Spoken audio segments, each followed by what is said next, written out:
मैं गोंडवाना की रानी दुर्गावती बोल रही हूं। वही दुर्गावती जिसने जीते जी अकबर की गोंडवाना क्षेत्र तथा गोंडवाना की स्त्रियों पर कभी परछाई तक नहीं पड़ने दी। मैं वही रानी दुर्गावती हूं जिसने चंदेल वंश में जन्म लिया। ये वही चंदेल वंश है जिन्होंने खजुराहो जैसे विश्व प्रसिद्ध मंदिरों का निर्माण करवाया था और महमूद गजनी के आगमन को भारत में रोका था। मैं वही हूं जिसने कभी अकबर के सामने घुटने नहीं टेके और मरते दम तक युद्ध करती रही। मैं वही हूं जिसने कभी अपने स्वाभिमान को आंच न आने दी और लगातार मुगल सेना को धूल चटाती रही। आज आपको ये वीडियो देखने के बाद यह पता लग जाएगा कि अकबर महान था या फिर एक शैतान, नरभक्षी, क्रूर, दुष्ट और चरित्रहीन शासक था। मेरा जन्म 5 अक्टूबर 1524 को उत्तर प्रदेश के बांदा जिले में कलिंजर के राजा कीर्ति सिंह चंदेल के यहां हुआ था। मैं अपने पिता की इकलौती संतान थी। दुर्गाष्टमी के दिन जन्म होने के कारण मेरा नाम दुर्गावती रखा गया।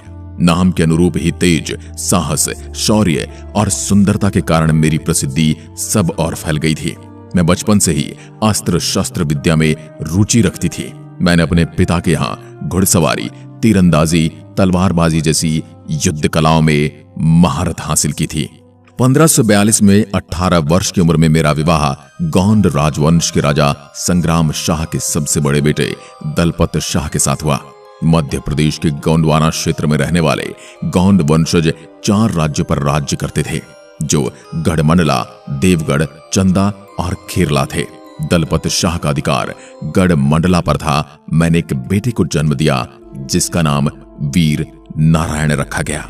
वीर नारायण अभी बालक ही था कि पति दलपत शाह की मृत्यु हो गई। उस अराजक मुस्लिम युग में एक जवान सुंदर हिंदू रानी को कौन चैन से रहने देता। गोंड राज्य 3 ओर से मुस्लिम राज्यों से घिरा था। पश्चिम में था निमाड़ वालवा का शुजात खान सूरी, दक्षिण में खान देश का मुस्लिम राज्य और पूर्व में अफगान। तीनों ने असहाय जान राज्य पर हमले प्रारंभ कर दिए, लेकिन मैं जरा भी नहीं घबराई। मैंने गोंडवाने के हिंदू युवकों की एक सेना तैयार कर स्वयं उसकी कमान संभालकर तीनों मुस्लिम राज्यों का सामना किया। मैंने तीनों मुस्लिम राज्यों को बार बार युद्ध में परास्त किया। पराजित मुस्लिम राजा इतने भयभीत हुए कि उन्होंने गोंडवाना की ओर झांकना भी बंद कर दिया। इन तीनों राज्यों की विजय में मुझे अपार संपत्ति भी हाथ लगी।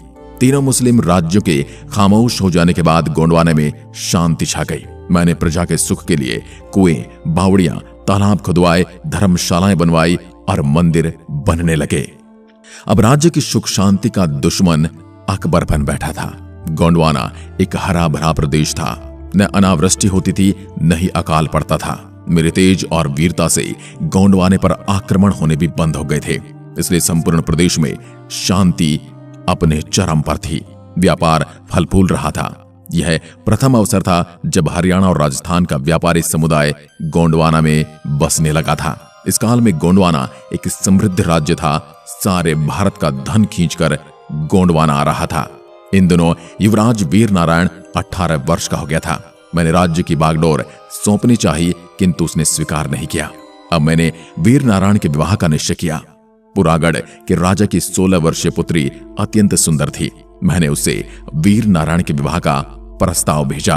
पुरागढ़ के राजा ने स्वीकृति के साथ एक निवेदन भेजा कि विवाह की रस्म पुरागढ़ में करना खतरे से खाली नहीं है।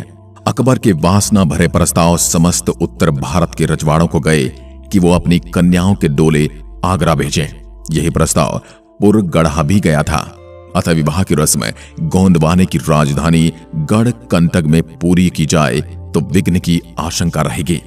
इसी योजना अनुसार राजकन्या गढ़कंटक पहुंचा दी गई, लेकिन अकबर के गुप्तचर फकीरों के वेश में सारे भारत में फैले हुए थे। उसे सूचना मिल गई कि पुरगढ़ की राजकन्या गोंडवाना पहुंच गई है। सुंदर स्त्रियों और धन का लालची अकबर बुंदेलखंड में डेरा डाल खड़ा हुआ और कड़ा के सूबेदार अपने सेनापति आसफ खान को गोंडवाने पर आक्रमण का हुक्म दे दिया। आसम खां जिरबख्तर से अपने 50,000 मुगल घुड़सवारों के साथ गोंडवाना पर टूट पड़ा। रास्ते के नगर ग्रामों को उजाड़ता आसफ खां मंडला के नजदीक आ पहुंचा। इधर विवाह की तिथि निकलने के कारण पुरगढ़ा की राजकन्या कुंवारी बैठी थी और अब युद्ध सामने था, अतः विवाह की बात सोची भी नहीं जा सकती थी। मुगलों के अत्याचार की कहानियां बढ़ चढ़कर गोंडवाने में फैल रही थी। दुर्गावती की सेना के कायर सैनिक सेना छोड़कर भाग रहे हैं, ऐसी गलत अफवाहों के फैलाने में अकबर के फकीर भेषी गुप्तचरों का प्रमुख हाथ था। फिर शुरू हुआ गढ़ मंडला का भीषण युद्ध। सन 1564 का वर्ष था। भारत के सारे हिंदू राजे रजवाड़ों ने इस्लाम के सम्मुख सिर झुका दिया था, सिवाय महाराणा प्रताप के। बचे थे मात्र उत्तर भारत के चित्तौड़ और गोंडवाने के राज्य व दक्षिण भारत के विजयनगर का साम्राज्य। इस वर्ष अकबर द्वारा गोंडवाने की स्वतंत्रता भी नष्ट होने वाली थी। लूटमार आगजनी करती बढ़ी चली आ रही मुगल फौज का सामना मैंने गढ़ मंडला के मैदान में किया। अपने 20,000 घुड़सवारों और 1,000 हाथियों के साथ में मुगल फौज के सामने आ डटी। मेरे घुड़सवारों के पास न जिरह बख्तर थे, इधर मुगल सैनिक सिर से कमर और हाथों तक लोहे के कवच में सुरक्षित थे। फिर 20,000 हिंदू घुड़सवारों के सामने 50,000 की अस्त्र शस्त्र से सुसज्जित विशाल मुगल सेना थी। आसफ खान ने अपने दाएं बाएं के 10,000 समारों को घूमकर गोंडवाना फौज के दोनों ओर से तीर बरसाने का हुक्म दिया। सामने से 10,000 घुड़सवार हिंदू फौज को दबाने में लगे। 3 और के हमले से हिंदू सैनिक परेशान होते। तब मैं अपने 1,000 हाथियों के साथ मुगलों के मध्य में सेना पर टूट पड़ी। एक विशाल हाथी पर मैं भी सवार थी। चारों ओर मेरे अंगरक्षक घुड़सवार थे। पास ही एक अन्य हाथी पर 18 वर्षीय वीर नारायण मेरी सहायता कर रहा था। दोपहर बाद प्रारंभ हुए युद्ध में 2-3 घंटे की लड़ाई के बाद दोनों ओर के सैनिक थक कर चूर हो गए। तब संध्या 4 बजे आसफ खान ने अपने ताजा दम 20,000 घुड़सवारों को हमले का हुक्म दिया। थके हिंदू सैनिक इन तरोताजा घुड़सवारों का सामना नहीं कर पाए। सैनिक मरते गए और कतारें टूटती गई। बढ़ते मुगल सैनिकों ने मुझे और पुत्र वीर नारायण को घेर लिया। हिंदू अंगरक्षकों की पंक्तियां भी टूटने लगी। अब मां बेटे पूरी तरह घिर चुके थे। किंतु क्रोध से उफनती शेरनी मैं दुर्गा मुगलों के लिए काल बनकर निकली। मेरे धनुष से चलते तीर मुगलों के कवच चीर उन्हें मौत की नींद सुलाने लगे। उधर मुगलों के बाण की वर्षा से वीर नारायण के शरीर पर अनेक घाव हो गए, लेकिन वीर नारायण ने रण क्षेत्र नहीं छोड़ा। वह घाव होने के बाद भी मुगलों पर तीर बरसाता रहा। तभी मैंने अपने महावत को वीर नारायण के हाथी के पास अपना हाथी ले चलने का आदेश दिया। रण क्षेत्र में अटे पड़े मुगल घुड़सवारों के बीच से लड़ती भिड़ती मैं बेटे के पास पहुंची और वीर नारायण को पीछे हटकर चौरागढ़ चले जाने को कहा। वीर बालक हटने को तैयार नहीं था। बड़ी समझाइश के बाद अंगरक्षक उसे रण क्षेत्र से निकाल ले जाने में सफल हुए। इधर मैं चट्टान बनी मुगलों का मार्ग रोके रही। अंधेरा घिरने लगा था और दोनों ओर के सैनिक पीछे हटकर अपने शिविरों में लौटने लगे थे। मृतकों की देह रण क्षेत्र में पड़ी रही और घायलों को उठा उठाकर शिविर में ले जाया जा रहा था। मैंने रात्रि में ही बचे कुछ सैनिकों को इकट्ठा किया। कुछ तो मारे गए थे। लगभग 10,000 घुड़सवार वीर नारायण के साथ चौरागढ़ चले गए। कुल 5,000 घुड़सवार और 500 हाथी दूसरे दिन के युद्ध के लिए शेष बचे थे।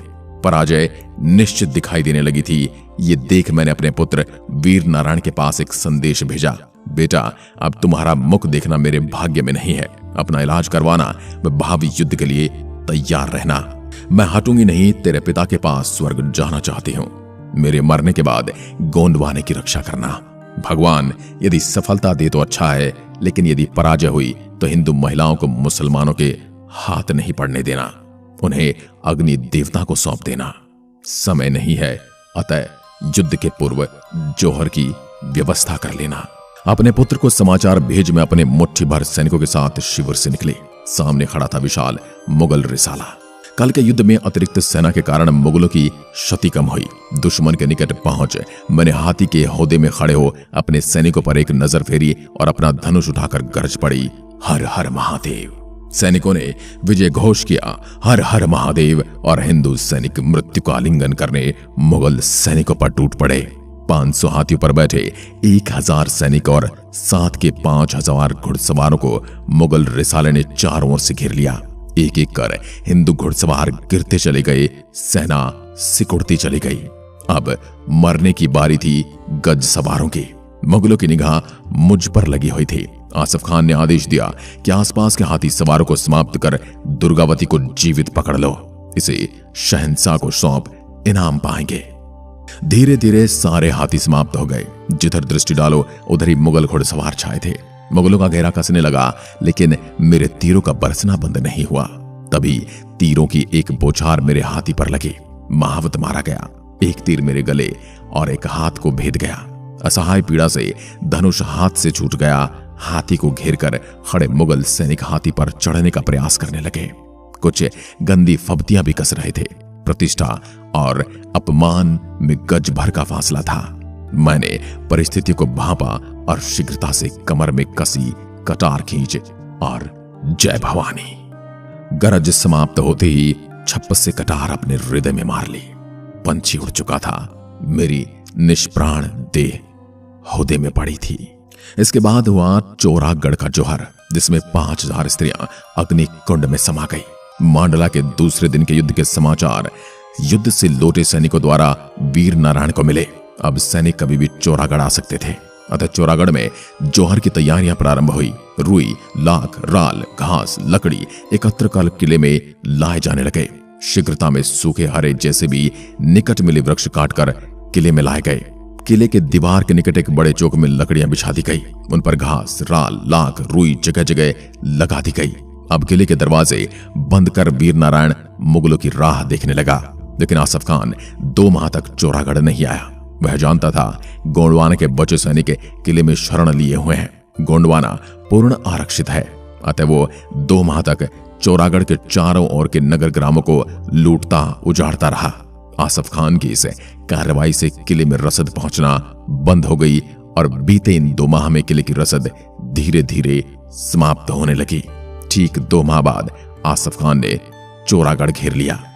गढ़ के भीतर थे 10,000 घुड़सवार और आसपास के ग्रामों से आई संभ्रांत घरों की कुल वधुएं, बेटियां, राज परिवार की महिलाएं, सरदारों के परिवार की महिलाएं, सैनिकों के परिवार की महिलाएं, कुल 5000 स्त्रियां किले में उपस्थित थी।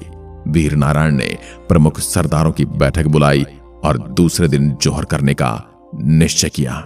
जिनकी मां, बहनें, बेटियां और प्रियतमाएं उनकी आंखों के सामने जल रही हों, वो हिंदू सैनिक भूखे भाग की तरह गरजते हुए मुगलों पर टूट पड़े। मुगल सैनिकों में खलबली मच गई। हिंदू तो मरने के लिए सिर पर कफन बांधकर केसरिया शाका करने निकले थे। साक्षात महाकाल बने तलवार चला रहे थे। किंतु मुट्ठी भर हिंदुत्व के सिपाही कब तक लड़ते। रात होते होते सभी समाप्त हो गए। लेकिन एक धाक छोड़ गए मुगलों के दिलों पर। न तो रात में न दूसरे दिन मुगलों का साहस हुआ कि किले के निकट आ पाए। 2 दिन तक आसम खान मरे हुए मुगल सैनिकों की कब्रें खुदवाता और उन्हें दफनाता रहा। चौथे दिन मुगल सैनिक किले के निकट आए। द्वार पर आवाज लगाई। किले में बचे थे मात्र 3 व्यक्ति, ब्राह्मण, भोजकायस्थ और भिखारी रूमी। भिखारी ने द्वार खोला। मुगल सैनिक लूट के उद्देश्य से किले में फैल गए। मुगलों को लूट में मिले अलाउद्दीन खिलजी के समय के सोने के शर्फियों से भरे 100 घड़े, ढला अनढला सोना, अलंकृत पात्र, जवाहरात, मोती, सोने चांदी की देवताओं और पशु पक्षियों की मूर्तियां, रत्न जड़ित मूर्तियां, दुर्लभ चित्र। इनके साथ मुगलों को मिला 2 अभागी राजकन्याएं, एक 18 वर्षीय कमलावती जो मेरी बहन थी और दूसरा पुरागढ़ा की 16 वर्षीय राजकुमारी। ये दोनों चिता के किनारे रखे एक बड़े गीले वृक्ष की बड़ी डाल की ओट में जीवित बच गई थी। धुएं के कारण भोज कायस्थ इन्हें देख नहीं पाया था। इन अभागी राजकन्याओं के साथ लूट में मिला सारा सामान और 200 हाथी आसफ खान ने अकबर के पास आगरा भिजवा दिए। धन के लोभी अकबर ने इस दुर्लभ सामग्री को गलवा दिया। दोनों राजकन्याओं से जबरन अकबर के द्वार की देहरी चूमने को कहा गया और ये दोनों अभागी अकबर की हरम में रखैल बना ली गई। जहां एक शांत राज्य, जहां के लोग सुखपूर्वक अपना जीवन जी रहे थे, किसी पड़ोसी पर आक्रमण नहीं कर रहे थे, ऐसे शांत राज्य को केवल अपने धन की पिपासा और स्त्रियों के लोभ में अकबर ने अकारण नष्ट कर डाला। गोंडवाना में लाखों हिंदू मारे गए, लाखों भारतीय मारे गए। ऐसे में कुछ अकबर के गुलाम इतिहासकार लिखते हैं कि यह महान था। इस बर्बर हत्याकांड को देखकर आप भी अंदाजा लगा सकते हैं अकबर कितना नरभक्षी क्रूर शासक था। और अकबर के काल में यह इकलौता जौहर नहीं है, चित्तौड़गढ़ का जौहर भी भुलाया नहीं जा सकता। लेकिन वही इतिहासकार स्मिथ कहते हैं कि भविष्य में भारतीय राज्य को हड़पने वाले डलहौजी को भी अकबर ने मात कर दी। नागरिकों की सुख शांति को अकारण हाहाकार में बदल देने वाला व्यक्ति नर पिशाच ही तो हो सकता है, महान कदापि नहीं हो सकता। स्वतंत्र भारत के नागरिकों के विचार का विषय है, क्या दुर्लभ भारतीय कला संपदा को नष्ट करने वाला भारत में महान कहलाने लायक है? क्या निरीह असहाय अबलाओं को बुरी तरह अपमानित करने वाला, उन्हें रखेल के निम्न स्तर पर भोगने वाला महान कहलाने योग्य है? प्रत्येक वीडियो को देखने वाला भारतीय कमेंट बॉक्स में अपने विचार अवश्य प्रस्तुत करे और इस वीडियो को आग की तरह पूरे भारत में फैलाए, जिसने अभी अकबर की वास्तविक सच्चाई को नहीं जाना है, ताकि वो भी जान सके।